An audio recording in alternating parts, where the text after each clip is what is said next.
Ito ang inyong sumbong siguradong may respondeng katapat. Hindi nagdadalawang isip na tumulong sino man ang nangangailangan.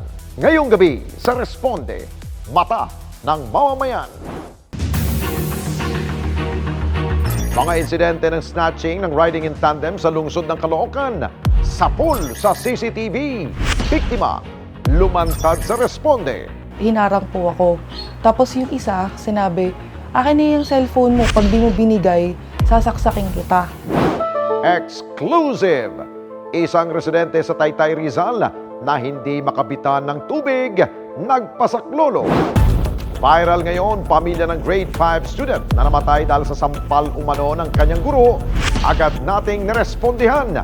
Investigasyon sa kaso, ating tinutukan. Siya ang linapitan ng teacher. Una, hinawakan mo dito. Tapos hinawakan siya dito. Pag sinampal ng gano'n.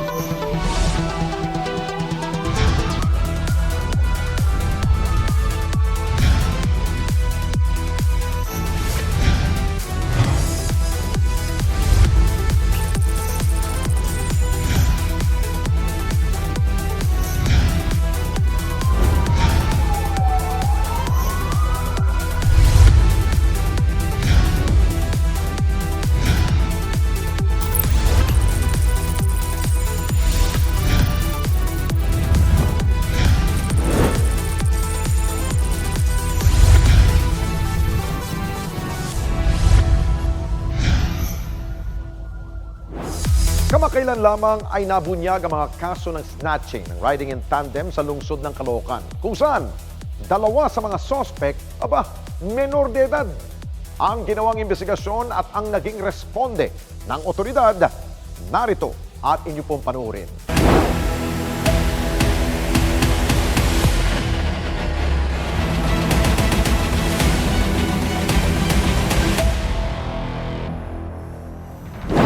Nito lamang sa Tiyembre ay muli na namang naging laman ng mga balita tungkol sa pambibiktima ng riding in tandem, kung saan ang krimen inaagaw nila ang mga gamit at cellphone ng kanilang mga biktima. Ngunit ang mas nakalulungkot, maging ang mga menor de edad ay sangkot na rin sa masamang gawain na ito. Aresto ng mga tauhan ng Caloocan PNP ang 4 na lalaki, kabilang na ang 2 menor de edad sa grupo ng riding in tandem sa Caloocan City. Sa mga kopya ng CCTV video na napasa kamay ng responde, sa unang video kitang-kita ang 2 babae na naglalakad sa isang kalye sa Caloocan. Isang motor naman ang makikitang sumulpot mula sa kanilang likuran. Pagdating sa gilid ng mga babae, dali-daling bumaba ang 2 sakay ng motor, habang ang driver naman ay humarang sa harap ng mga babae. Agad nilang hinablot ang gamit ng mga biktima. Sinubukan mang tumakbo ng isa, ngunit agad itong nahabol ng isa sa mga suspect. Natumba naman ang isang biktima dahil sa pakipag-agawan sa mga kawatan. Ganitong eksena rin ang makikita sa mga sumunod na video.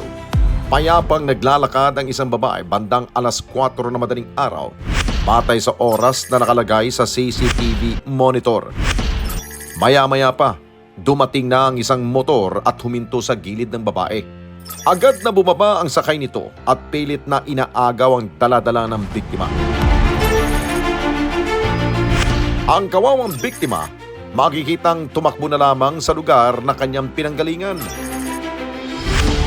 Sa mga sunod-sunod na pangyayari ng pang-i-snatch ng mga riding in tandem, isang biktima ang lumantad sa responde para ibahagi ang personal niyang karanasan sa ganitong insidente. Around 5:20 AM po, papasok po ako ng work. Naglalakad po ako dito sa may kanto po namin ng Paros Alley. Pasakay po ako sa jeep po sana, kaso may nakasalubong po ako na 3 lalaki na sakay ng motor. Di ko po alam na mga hold-upper na po pala sila. Bigla na lang pong may tumapik ng balikat ko, tapos sinabi ko na, akin na yan, akin na yung mga gamit. Yung isa po kasi bumaba, hinarang po ako. Tapos yung isa, sinabi, akin na yung cellphone mo, pag di mo binigay, sasaksakin kita. Nakita ko po kasi yung dala na kutsilyo. So, binigay ko na yung cellphone ko, sabi ko, oh, ayan na, gumanod na ako. Ang bilis po ng pangyayari, umalis na po sila. Hindi rin naman niya napansin na nasugatan siya sa pangyayari. Nakita ko po na may patalim sila eh. For sure, 3 silang may patalim. Kasi kahit ako, hindi ko alam na nasugatan ako eh. Nakita ko na lang, tumutulo na yung dugo ko. Tapos sinawakan ko nga po ibang part ng katawan ko kasi mamaya may tama ako, hindi ko alam eh.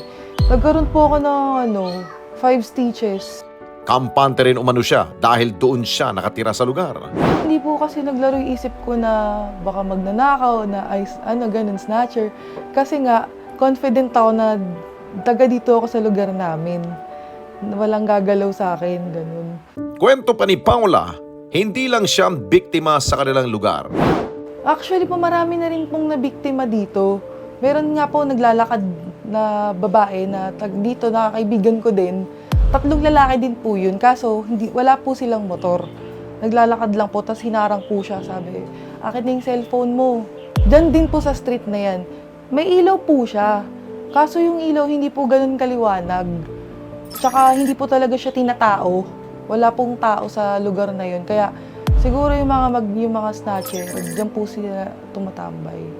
Diyan po nila inaabangan pag may mga pumapasok siguro. Yun po siguro target nila kasi yung nag-backtrack kami sa may CCTV, yung 3 na yun, marami po silang nakasalubong eh. Paikot-ikot na po sila dito sa lugar na to. Kaya siguro nung ako na yung nasaktuhan nila, siguro parang timing na, ayan, hold upin natin. Ayon pa sa kanya, alam umano sa barangay na may mga ganitong insidente sa kanilang lugar. Nung nag-report po ako, alam po nila na may mga dati na rin mga na-hold up sa lugar po na yun. Nagalit din po ako, tsaka yung kuya ko kasi bakit hindi daw tinatao ng mga tanod yung mga lugar. Pero after po nung nangyari sa akin, may mga umikot naman po. May mga nag-iikot na mga tanod, na mga pulis din po. Kasi nag-report din po ako, nagpa-blatter ako sa police station dito sa Caloocan. Inikot naman po nila, tsaka nag-investiga po sila nun after nung nangyari sa akin. 4 na lalaking kabilang sa notorious na riding in tandem na sangkot sa mga iligal na aktibidad ang nasukol ng otoridad sa isang bahay sa Caloocan City. Ayon pa kay Paula, ang mga nahuling suspect ng mga pulis Caloocan ang siya ring ng biktima sa kanya. Kasi pumunta rin po ako dito. Sinasabi, hindi sila. Pero syempre, hindi naman po aamin yun eh. Tapos tinatanong ko po eh, alam nila yung nangyari sa akin. Sinasabi ko na, umamin na kayo. Ganun. Umamin na po yung bata. Sabi ng bata, nandun po sa may driver yung cellphone nyo. Kasi tinatanong, asan yung cellphone ko? Kahit yun na lang yung mabalik sa akin. Yung cellphone ko na lang, hindi ko na hiniling na mabalik pa yung ibang gamit ko. Kasi nandun lahat ng important ko eh. Tapos kinausap ko rin po ng mahinahon, pati yung bata na maliit, may kasama sila eh. As in, maliit lang eh. Gang daw sila na ganun, ang trabaho nila. Oo. Tinuturo kung nasan yung driver. Sabi, taga ano po yan, ganito, ganyang lugar, ganun. Pero sabi naman po ng mga polis, nag-iimbestiga na daw po sila dun. Agad din kami nagtungo sa barangay upang alamin ang kanilang naging aksyon sa nangyari kay Paula. Sa totoo lang po, bukod pa sa mga nangyari sa kanya, meron talagang mga ibang biktima tulad ng mga akyat bahay. Pero lahat po ng yun, nagawa ng paraan ng barangay natin. Hindi po natutulog ang tanod ng Barangay 14. Round the clock po ang ating rubing. Ongoing po yung ating CCTV camera, mga naka-full HD yun. Meron na rin po tayong mga itinalagang tanod, bawat kanto na may mga radyo. In case na ano man ang mangyari, i-radyo lang po. At paulit-ulit po namin na sinasabi sa mga mamamayan, yung aming hotline dito sa barangay. In case na ano man ang mangyari, laging itawag at lagi naman kaming nakaalalay at lagi kaming nakaresponde sa kanila. Nakipag-ugnayan din kami sa Caloocan PNP para alamin ang ginawa nilang investigasyon sa sunod-sunod na insidente ng snatching ng riding in tandem sa kanilang lungsod. Nagkaroon po ng robbery snatching at meron po tayong 4 na persons of interest noong September 19, 10:30 ng gabi. At base doon sa account ng witness na pumunta po doon at dumiretso sa ating himpilan diyan sa substation 2. At inanarrate niya po yung mga pangyayari. At bukod doon sa mga impormasyon na binigay sa atin, ay meron din po tayong mga pinagtanungan sa pamamagitan sa ating mga iba pa na ating pwedeng pagkuhanan ng impormasyon. Kaya ito ay natuntun natin itong mga suspects diyan sa Barangay 73 at Barangay 74. Dalawa dito ang nasa legal na edad at meron din dalawang CICN. Noong po natin ay presenta o kaya pinakita po doon sa biktima, ay positively identified naman ng biktima itong mga naaresto natin at na-rescue natin na CICN. Agad-agad naman yung ating mga provers, yung ating mga investigador na nag-backtrack ng CCTV. Doon sa CCTV, nakikita natin at na-identify natin yung motor na ginamit nila during the time of incident. Nung inaresto natin itong mga ito, ay yung mga motor na ginamit ay nakuha din natin. Bukod pa doon, ay meron pa tayong mga baril na improvised shotgun ang nakuha doon sa isa sa mga rescued natin na CICL at may patalim pa. Bukod pa doon sa wala silang helmet during the time of arrest, kaya yun ang naging violation nila. Kaya sinampahan natin po sila ng RA 10591 at saka yung RA 4136 para doon sa not wearing helmet naman. At habang gumugulong ang investigasyon sa mga naarestong suspect, pansamantala muna silang ikinulong ng PNP at tuloy din ang kanilang paghahanap sa iba pang mga kawatan. Yung dalawa po na kinasuhan natin na yung nasa legal na edad ay naka-P8 o kaya naka-detain ngayon sa Substation 2. Yun naman po dalawa na rescued natin na CICL ay nandun po sa Bahay Pag-asa.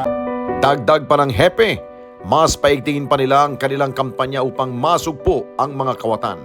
Kung makikita po natin yung datos natin nung ako po ay nag-assume last September 2022, yung robbery snatching natin ay with the use of motorcycle ay mataas.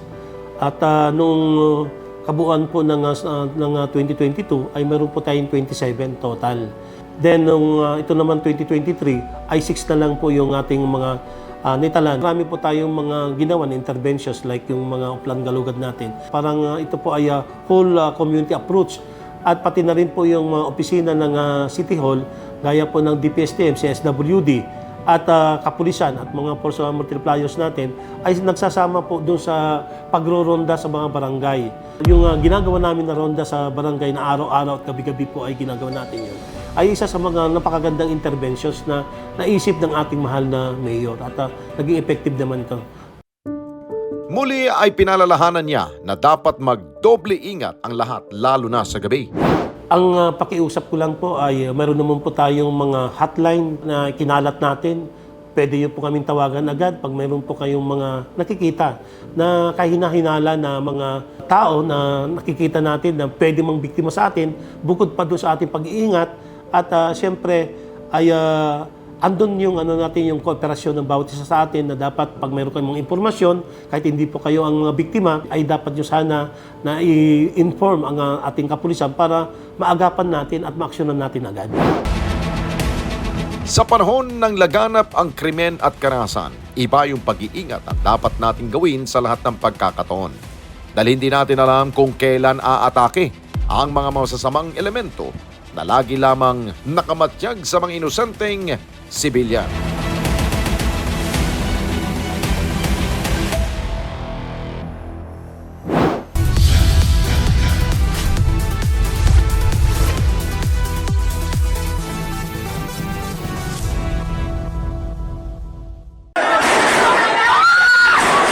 Senate is under attack. Kalma lang po, hindi po gobyerno ang gumawa nito. Tampok ang mga nagbabagang balita at malalimang panayam sa mga pangunahing personalidad, mga opisyal ng gobyerno, eksperto at mga taong nasa sentro ng kontrobersya. Harapan at tapatan. Alamin ang totoo. Alamin ang magkakaibang panig. Sumabay sa init ng mga balita at issue. Ano sa palagay nyo? Alas 8 hanggang alas 10 ng umaga, Lunes hanggang Biyernes, dito lang sa Net 25.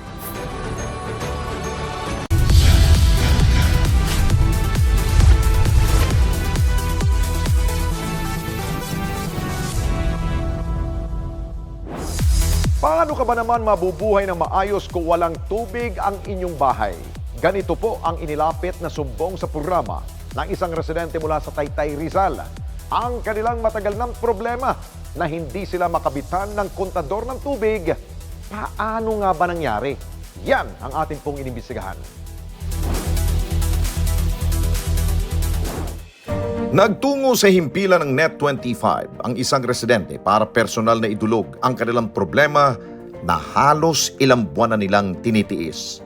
Ayon kay Raquel, 4 na beses na sila nag-apply para makabitan ng kontador o metro ng tubig sa kanilang bahay sa Taytay, Rizal, ngunit laging hindi sila naaprubahan. Dagdag pa ni Raquel, sila ang naiipit ngayon sa alitan ng umunoy 2 presidente ng kanilang asosasyon. At para imbestigahan ang nasabing reklamo, nagtungong responde team sa Barangay Santa Ana sa Taytay, Rizal.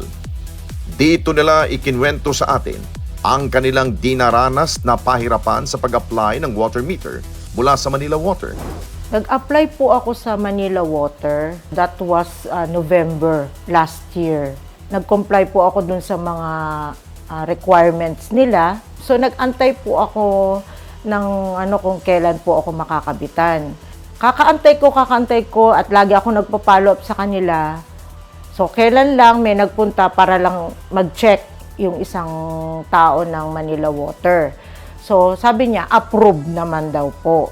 So sabi ko, kailan po kami makakabitan? Sabi niya, antayin mo po yun, yung customer account number, ibibigay saka daw po ako magbabayad.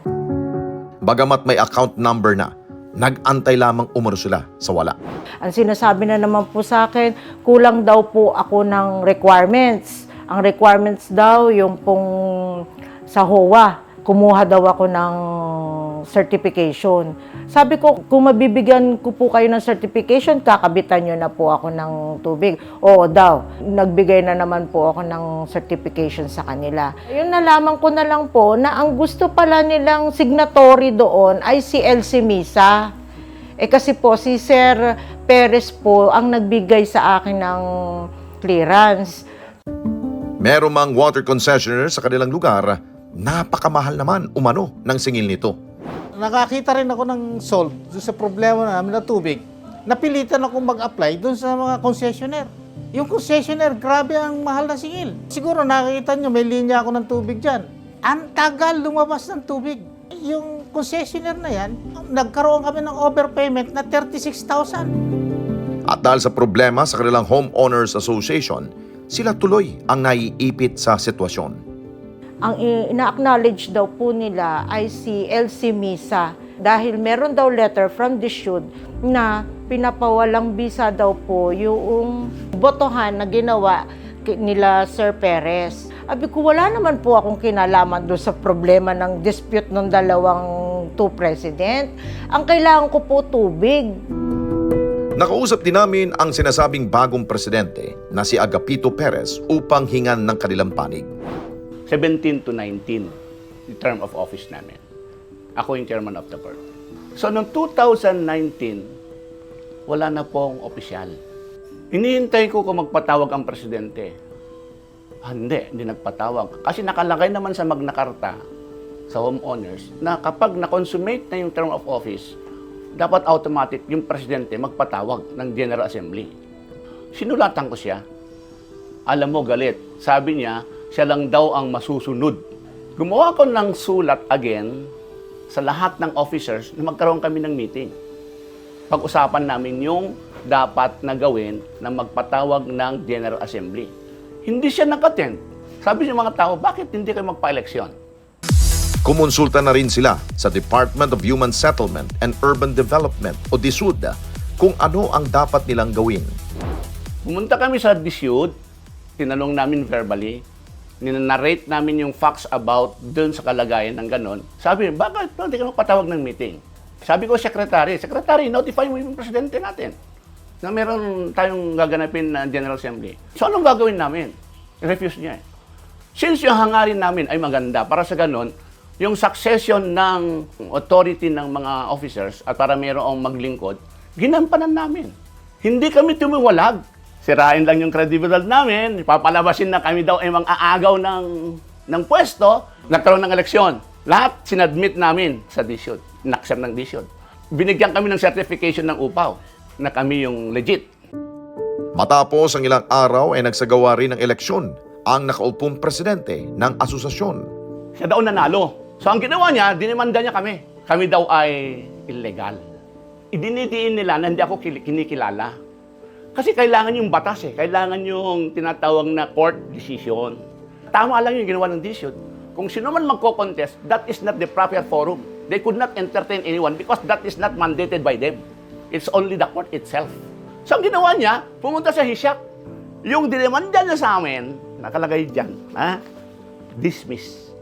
3 beses nag-attempt siya. 2 dismiss, 2 retract. Sa kabila ng lahat, ang pakiusap ni Perez, makabitan na sana ng metro ng tubig ang bahay ni Raquel. So, ang pakiusap ko, karapatan niya bilang isang tao na mabigyan ng tubig. Huwag nyo nang masyadong bureaucratic yung proseso. Pinuntan din namin ang opisina ng Purok 7 Bayview Central HOA Incorporated upang hingin ng paliwanag ng presidente na si Elsie Misa. We're 13 officers, 3 yung nag-initiate ng election na hindi talaga sumunod sa Magna Carta ng DSUD. Na dapat, syempre, ang election ay pinagkakasunduan ng majority kung kailan itatakdap dahil hindi kami nagkaroon ng election nung mga nakaraang taon dahil sa pandemic. Nag-conduct sila ng June 5, kami naman is June 26. Nagbigay sila ng election report sa DSUD na which is hindi inauthorized ng DSUD. Ayan na, meron silang sulat. Sinulatan sila ni Agapito Perez na kilalanin yung kanilang election, which unfortunately, sinagot ng DSUD na sila ay hindi kinikilala. Ang DSUD po kasi this is independent, yung ano ito sanga ito ng gobyerno, no? Labas dito yung LGU. Ito ho talaga yung ahensya ng gobyerno na nag-cater ng mga dispute ng mga HOA.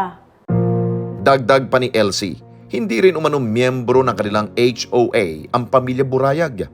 Actually, hindi talaga sila member namin kahit noon pa Pero noon pa po yan, lumalapit na sa amin na magpapakabit ng ilaw, ng tubig, na hindi ho talaga uubra. Dahil bilang isang pamunuan, meron kami ritong mga pinagkakasunduan, mga rulings na pinagkasundan ng mga opisyales at ng mga members na siya naming pinapatupad na only members ang pwedeng bigyan ng certification na kahit na anong purpose. Hindi ho ako pwedeng mag-certify ng hindi ko membro.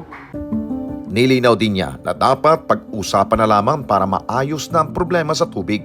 Mag-usap na lang siguro. Actually, si Mr. Burayag naman, pumunta sa akin yan dati. Sabi ko nga, kailangang sundin niya yung mga rules namin dito Nakikipag-ugnayan din kami sa pamunuan ng Manila Water sa ipinadalang text message sa amin. Ito ay internal problem ng HOA.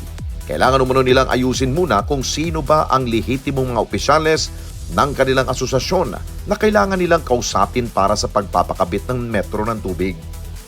Inilapit din ng responde ang kasong ito sa Human Settlement Adjudication Commission o HSAC upang mabigyan linaw ang sigalot sa dalawang partido. Sabi ng RA 9904 at ang implementing rules nito na ang pwede lang magtawag, ang authorized to call an election lamang sa mga homeowners association ay ang president or vice president of the incumbent officers. Ngayon, kung ang nagtawag is any person other than that, ang tatawagin niyang election ay magiging unauthorized.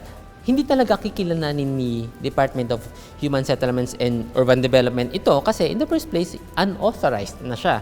Nakalagay mismo sa same law na nag-end na yung term niya. Sinasabi naman ng batas, until and unless may ma-elect na bagong officers, hold over position pa rin sila. Ito mga set of officers na to, the moment na nirecognize na ni DSUD na unauthorized sila, they are technically inexistent as an election officers, an election body. Pwede silang mag-file ng kaso sa HSAC, pero at the end of the day, pag nakita ni HSAC na ganun nga ang sitwasyon, i-declare lang din ni HSAC na etong mga taong to ay unauthorized. Ipinarating ng programa kina Raquel ang naging pahayag ng HSAC at pinayuhang makipag-ugnayan sa opisina ng HOA na pinamumunuan ni Elsie Misa upang gumulong na ang pagsasaayos ng kanilang tubig. Sa tulong ng responde, malinaw at naunawaan na ni Raquel ang mga dapat na gawin sa pagresolba ng problemang ito. Ano man ang sigalot sa ating organisasyon tulad ng Homeowners Association, dapat unang isinasaalang-alang ang pangangailangan ng nasasakupang residente. Dahil higit sa ano paman, kapakanan ng mga tao ang inuuna at hindi ang interes sa pwesto at kapangyarihan.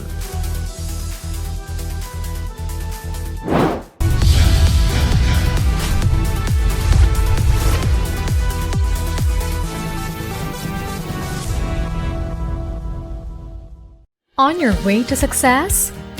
Start with the best. New Era University, where we guide every individual to their natural state of excellence. Enroll now, because New Era University awaits the future we can build together.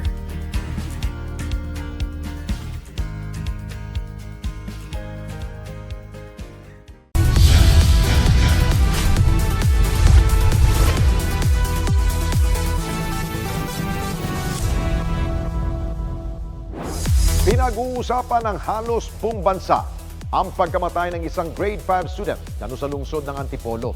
Ang dahilan, ang pananakit di umano ng kanyang subject teacher. Pero bago pa man umugong ang insidenteng ito, ang programa po agad nang rumesponde sa pamilya ng biktima. Doon na po nagsumpong yung sakit ng ulo niya pagkatapos niyang magsuka, pagkatapos niyang kumain. Opo. Pagkatapos niyang kumain, nagsuka, sumakit ang ulo, damingi. Wala daw po siyang marinig, tapos parang maraming gumagapang daw sa loob ng tainga niya. Yun na po, dinala namin po siya dito sa Amang Rodriguez po. Opo. Kumusta na po siya? Wala na ang anak ko ngayon. What do you mean wala na ho? Po, Nanay Elena, ano ibig sabihin wala na ho? patay na po ang anak. Ay! Ito ang kumpirmasyon ni Nanay Elena sa programang Responde sa Radyo nang amin siyang nakausap sa mismong araw na namatay ang kanyang anak na si Francis J. Gumikib, 14 na taong gulang at grade 5 student ng Peña Francia Elementary School sa Antipolo City. Nasawi dahil sa umuray na pagbuhatan ng kamay ng kanyang guro nito lamang September 21. Anong sabi ho sa inyo ng principal? Wala po, hindi ko po nakausap ang principal. At sino hong nakausap? Advisor niyo lang po talaga. Wala ho kayo nakausap ni isa ho doon, mga opisyal po doon? Advisor ng anak ko. Ayun, advisor. Anong sabi ho ng advisor po? Sabi niya po, hihingi niya rin daw po ang panig ng teacher kung bakit daw po nasampal ang anak ko. Critical po yung pinamatay ng anak ko. Kawawa naman. Opo, nako. Ay dapat talaga hong imbestigahan ho yan. Ganito po, Nanay Elena, kami po ay makipag-ugnayan ho sa inyo. Kami po ay tatawag ho ng DepEd at ng Antipolo PNP. Yung responde team ho namin ay amin pong pakikilusin ho namin para magawan ho namin ng ito, ng pag-document po sa pangyayari ho. Ang responde team agad na nagtungo sa Barangay Kupang upang imbestigahan ang pangyayari mula mismo sa magulang at ilang nakasaksi sa insidente. Katuwang din natin sa pagresponding ito sila Net25 reporter Mar Gabriel at Jim Tejano. Sa aming pagdating sa lugar, nakilala namin ang ama ni Francis na si Joseph. Mababakas ang panlulumo at pagkagulat sa mga nangyayari. Ang lola naman ni Francis nasa isang sulok lamang, kapit-kapit ang alagang kuneho ng apo. Nagsumbong lang siya. Ngayon, nung nagsumbong siya ang linapitan ng teacher. Una, hinawakan mo dito. Tapos hinawakan siya dito. Pag sinampal ng gano'n. Nung nangyari na, parang ano siya, matamlay siya. Oo, gulat na gulat kami. Paano hindi ka magulat? Ay, ang lusog niya eh. Tapos, rumirespond pa siya. Nakausap din ni Mar Gabriel ang pinsan at itinuturing na witness sa pananakit ng guro kay Francis. Pinatotohanan niya ang sumbong ni Francis sa ina nitong si Elena. Rudy. Kasi lang bunutan. Nakita po lahat. Mga klase ko. Kasi tawa ng tawa yung mga klase ko nun. Kaya nadamay siya.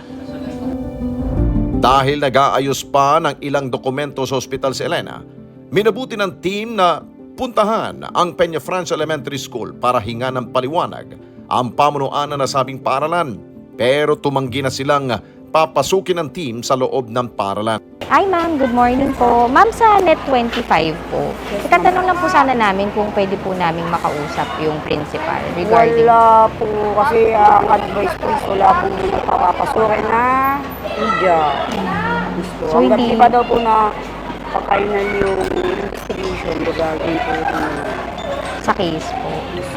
Kasi Pero, hindi rin po kasi namin alam yung storya. Bali, yun lang po yung sabi. Wala ka pong media company na papapasukin. Wala pang ilalabas na statement yung DO. Yung district office po. Yes, Ang pamunuan ng Peñafrance Elementary School hindi na nagbigay ng anumang pahayag ng araw na yun. Sumunod ay sinadya namin ang PNP Antipolo para alamin ang kanilang naging responde at inisyal na impormasyon sa ginagawa nilang investigasyon kaugnay sa hawak nilang kaso. Nagkandak po tayo ng investigation at napag-alaman nga natin yung iba't ibang detalye na ito ay naganap noong September 20 doon sa kanilang school, no? At ayon sa ating investigation na-confirm naman ito ng mga iba't ibang tao doon sa school na yung Filipino teacher ay dinapuan ng kamay, no? Yung sa nanay niya, no? Tapos the following day, nag-report yung nanay doon sa advisor ng kanyang anak. Ngunit ayon sa kanya ay hindi inaksyonan ng advisor. We are preparing complaint of homicide in relation to 7610.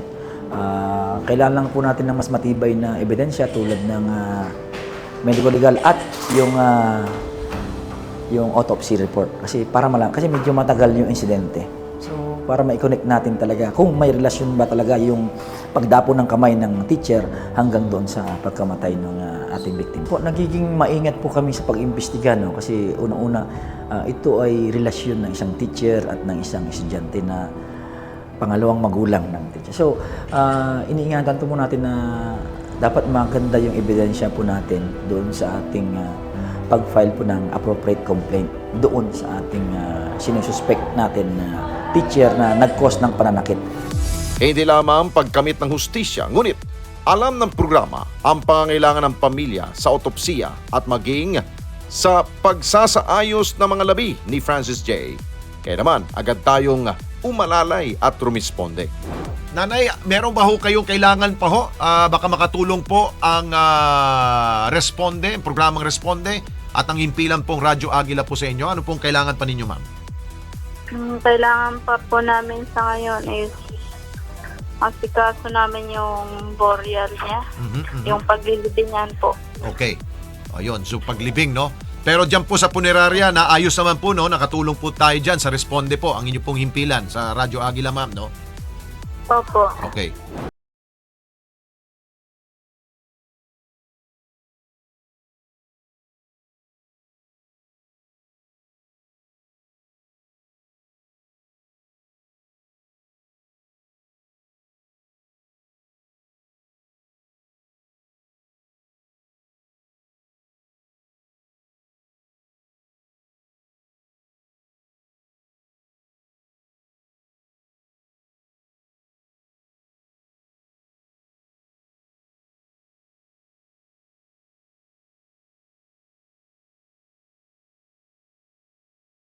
After what happened. No?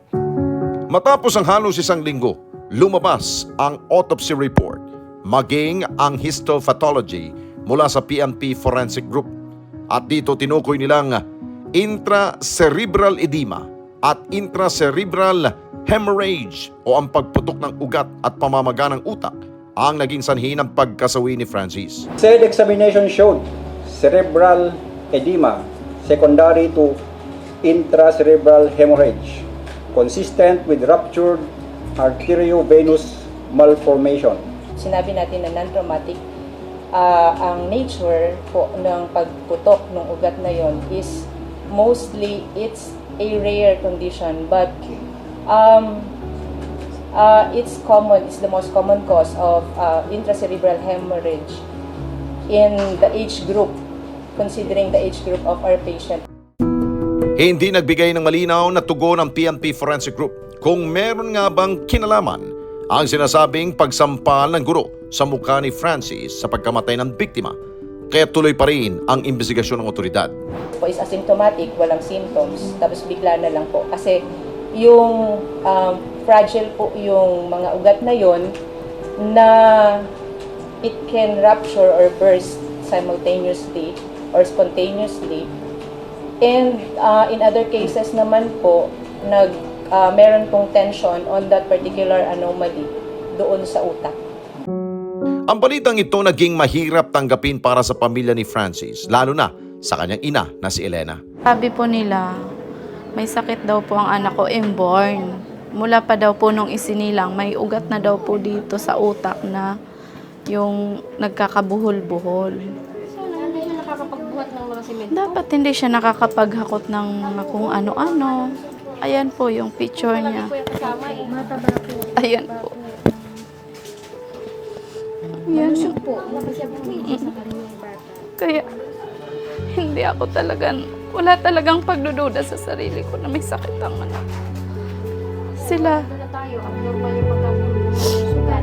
Parang nag-trigger yun. Parang hindi na sakit, mamanid na ang puso ko na parang sobrang durog na eh. Ang pamalaang lungsod naman ng Antipolo, siniguradong matutulungan ang pamilya ni Francis. Inalok natin yung pamilya, yung ama ni Francis, na kung maaari, pabalikin niya yung panganay niya na anak at pangalawa sa panganay, yung 18 at 17, papasukin niya sa eskwela at tatapatan namin yung mga benepisyo na nakukuha nila sa 4Ps at higit pa. Dahil gusto natin nga mairaos yung pamilya, no? Beyond the death of Francis.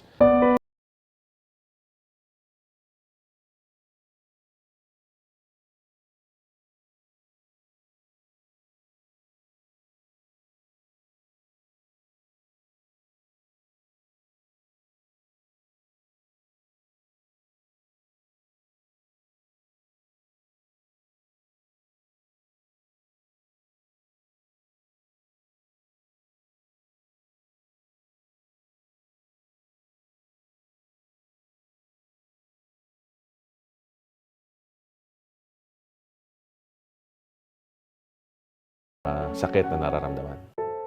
Lumabas sa report, tanging child abuse case lamang ang maaari nilang maisampang kaso at hindi na tinitingnan ang anggulong homicide.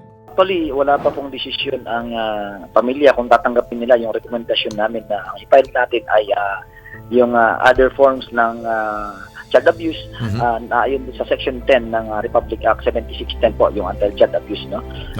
Yun yung recommendation namin kahapon kasi nga nakita po namin sa resulta po na ang cause of death ay galing sa autopsy ay may tuturing na natural po, no? Natural po yung cause Natural of death. death ang nangyari po sa bata. Tama po ba, Colonel? Yes po. Yun po yung lumalabas na findings ng autopsy. Term po, no? Opo, yes po. So, ang suggestion po namin ay wala pong homicide na aspeto, kundi other forms ng violation po, yung actual na pananampal po ng teacher. Ilang pagkakataon din namin kinuhanan ng pahayag ang Department of Education para magbigay ng kanilang posisyon sa nasabing insidente. Ngunit hindi sila nagpaunlak ng anumang panayam. Malaking responsibilidad ng isang guro na hubugin ang isang mag-aaral para maging mabuting mamamayan at magkaroon ng sarili niyang kontribusyon sa bayan. Ngunit hindi katanggap-tanggap na kinakailangan saktan o pagbuhatan ng kamay ang isang estudyante sa anumang sitwasyon o kadahilanan. Masakit man na kinakailangan mangyari ito para muli nating silipin ang sistema ng edukasyon at disiplinang ibinibigay sa ating mga paaralan. Magsilbi sana itong paalala upang hindi na ito maulit pa.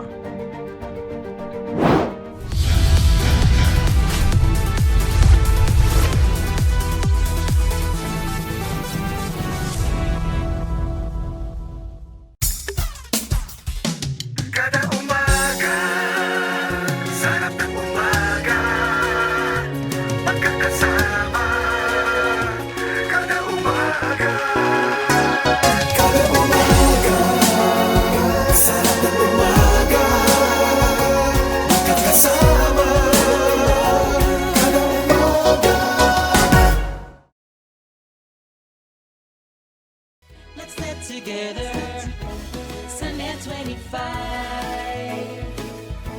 Sunday 25.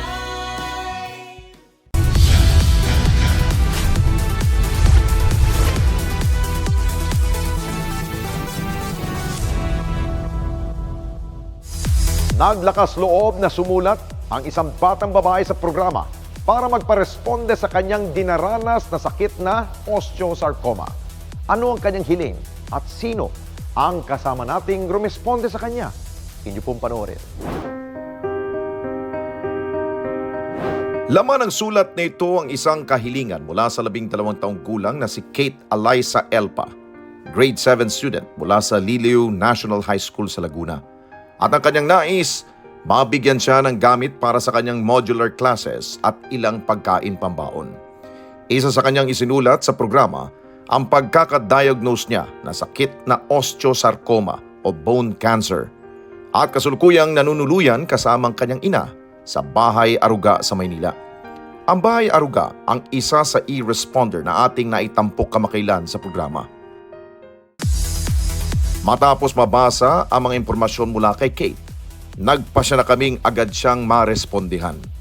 At ang pagresponde kay Kate, may backup. Dahil katuwang nating magbibigay sa kanya ng responde ang Net25 Starkada na si Miyuki. Hello Starkada! Ako po si Miyuki De Leon at ngayong araw na ito ay nandito po tayo sa Bahay Aruga para kamustahin po si Kate kasama ang Responde team.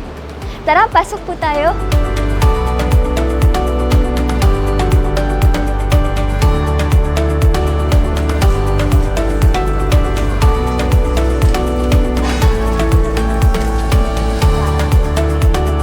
At kahit unang beses lamang nagkita at nagkasama sina Miyuki at Kate, mabilis ang bonding ng dalawa.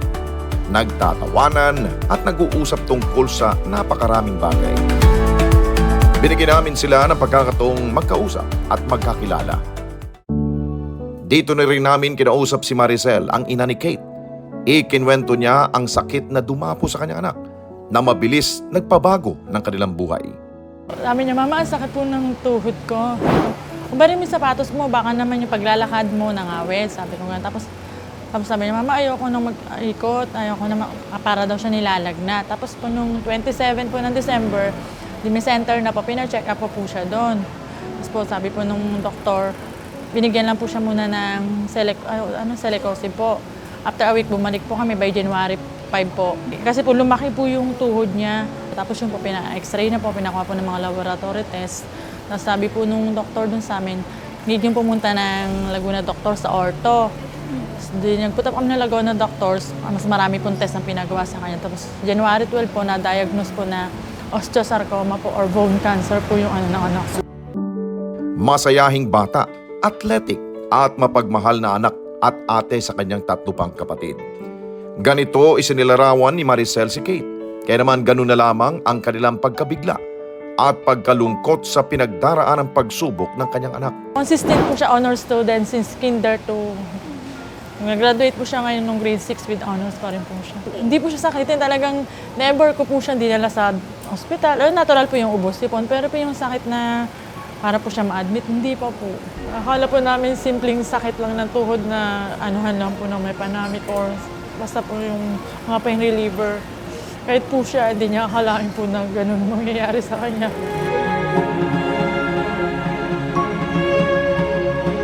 sabi po ay stage 3 daw po yung pagkatapos po ng biopsy po, stage 3 daw po siya. Tapos baka daw po 3 months to 6 months mawawala na sa amin pag hindi po talaga siya nagapa. Kasi po meron din po dun sa barahan ng baga niya na may bukol.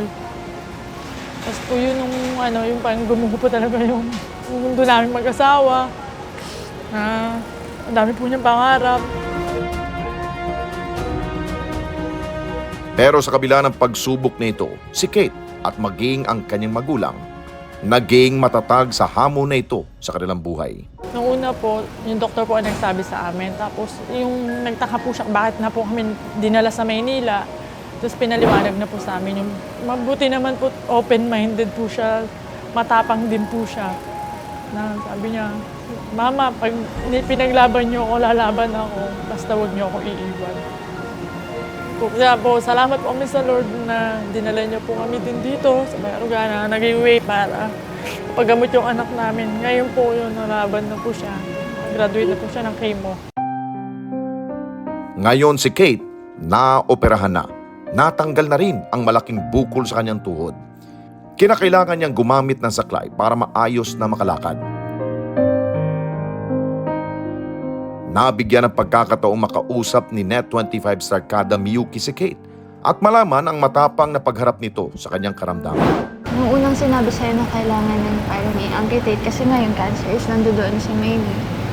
How did you handle it na? Ano yung first reaction mo? Siyempre, as young as 12 years old. Siyempre, nalungkot po. Oo. Kasi po, dati po, iniisip ko po, kala ko po, nadadaan po sa mga gamot. Hindi ko po in-expect na puputulin po yung pako po. You're so brave. Kasi at 12, at saka the fact na pumayag ka agad. Diba? Kasi pag ganun kasi you were given a choice naman to say no, pero you said yes din talaga. Kailangan po lumaban. Tsaka what I like about you kanina is that nung kinausap kita kanina, kasi yung isip mo, andun pa dun sa mga kapatid mo. And if, for example, if you want to tell them something, yung younger, and yung kuya mo especially, ano yung parang gusto mong sabihin sa kanila? Laban lang po. Magkapit lang po. Kasi po, ako po nalaban po para po sa kanila. Sana po sila din. Dito rin nakilala ni Miyuki ang kwela at dancer na si Kate. Before this happened, who is Kate? Like, ano yung mga hilig mo talaga na gawin? Na hindi mo na masyadong nagagawa ngayon? Yung magsuot po ng mga magagandang damit. Tapos pag napasok po ko sa school, nasali po ko sa mga sayaw.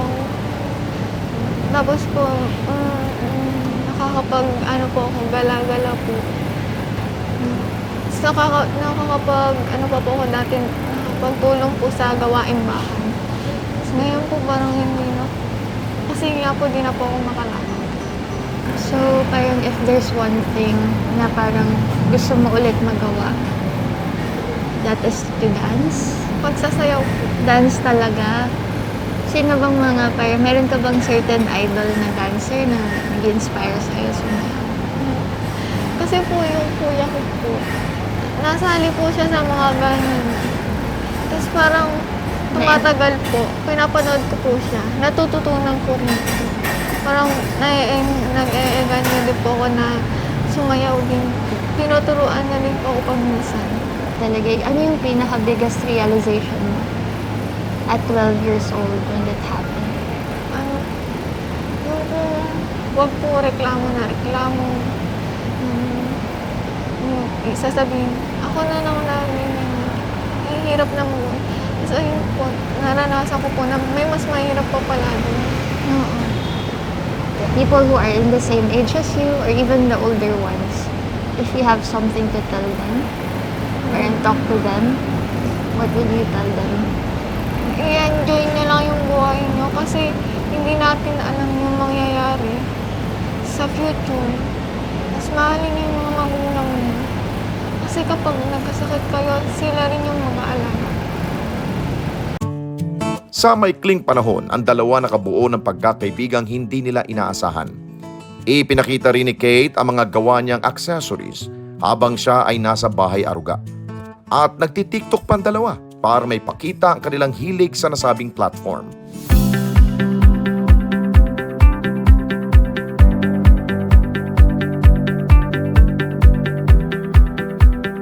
Ang pagiging matatag ni Kate, nabatid naming hindi lamang dahil sa kanyang mature na pagtingin sa mundo, ngunit dahil na rin sa kanyang ina na si Maricel, na buong suporta sa kanya sa lahat ng pagkakataon. Luluwas po kami dito sa Manila para iwan yung pamilyang naiwan sa probinsya.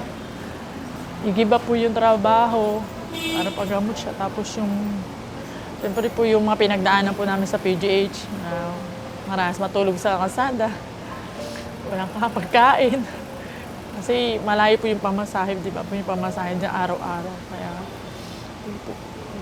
yung isa pa pong naging sa amin, yung umiigi na po yung anak kong si Kate. Panganay ko naman po, nagkaroon po sa baga po. Tapos yung bunso ko din pong anak, naggagamot din po ngayon. Kasi po iba po talaga pag yung nanay ang mag-aalaga. Talaga pong durog ka, pero kailangan mo pong maging matapang. Papakita mo sa kanya na maging malakas ka para po maging malakas siya. Pero po bilang isang ina, napakasakit po. Sabi niya, Mayo, suko na po ako. Kasi po talaga yung chemotherapy. Ang hirap po para sa mga pasyenteng may cancer.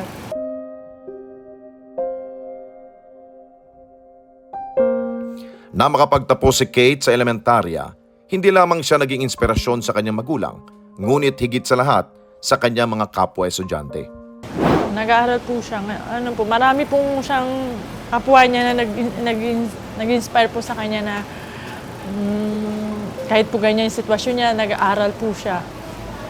Kaya po sabi po ng mga naging kaklase niya ngayon po grade 7 po siya, napasok po siya.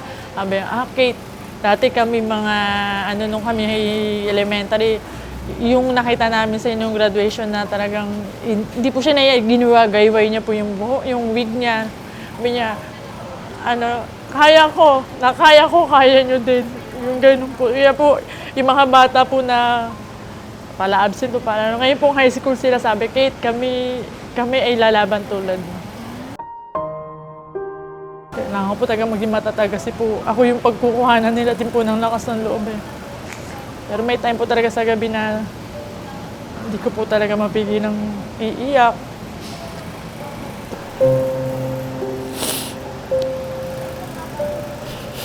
Tago nga. Bilang isa na lahat kakayanin mo para sa mga anak mo. Ang laban na ito na mag-ina talaga namang tatatak sa atin at magpapaalalang patuloy na lumaban sa anumang problema na ating maaring kakaharapin. Kaya naman ang Responde team kasama si Miyuki agad na inihanda ang aming sorpresa.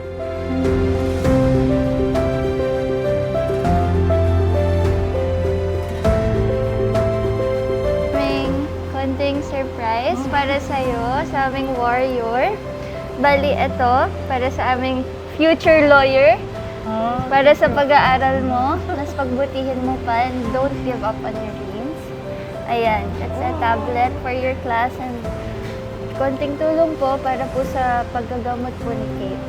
Yan, sana makatulong po sa team. Hatid natin ang inaasam na gadget ni Kate at pambaon para sa kanya at maging sa kanyang mga kapatid. May mga gatas din tayong naibigay sa kanya at cash na pambili niya ng gamot. Nagulat po, masaya po. Yung mga sabi, mabiligan mo ako ng gusto ko noon. Kasi minsan, walang pambili sa pagkain niya. Kaya na-touch po talaga ako. Tapos, nihiling niya po talaga sa birthday. Galing po yan sa Responde. Yan ang hatid naming Responde po para sa inyo. Thank you po. Maaga pa birthday sa'yo na. Maaga na paaga ang birthday. Sa mga susunod na araw si Kate, sasalang pa sa ilang medical test para masuri ang kondisyon ng kanyang buto. Pero ngayon, masaya kaming makita si Kate na nakangiti at puno ng pag-asa. So, ayun po, nahatid na po natin ang tulong natin para kay Kate sa tulong po ng Responde Team with Net25. Napakasaya ko po dahil nabigyan po ako ng pagkakataon na masaksihan po ang isang napakatapang na 12-year-old cancer warrior kasama po ang kanyang nanay. And nahatid na po natin ang kanilang mga pangangailangan po. Ayan, ang dami ko pong natutunan ngayong araw na to and sana po kapag nasaksihan nyo rin po yung story ni Kate, as lalo pa po tayong ma-inspire po sa buhay. Ang katatagan ni Kate at maging ng kanyang magulang ay nagpapatunay lamang na anumang pagsubok na kanilang kakaharapin ay kaya nila itong malampasan basta't nandyan ang ating mga mahal sa buhay at mga individual na handang rumisponde at magbigay ng dagdag na pag-asa.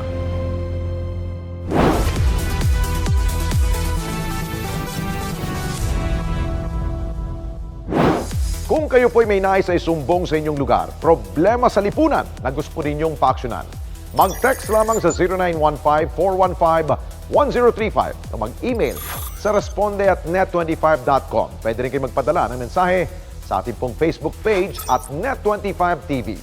Sa ating lipunan, hindi na ho talaga mawawala mga samot-saring problema. Kaya tuloy lamang pong pag-aksyon, paghahanap ng solusyon, lalo na ngayon na may masasandalang ka ng Certified E-Responder.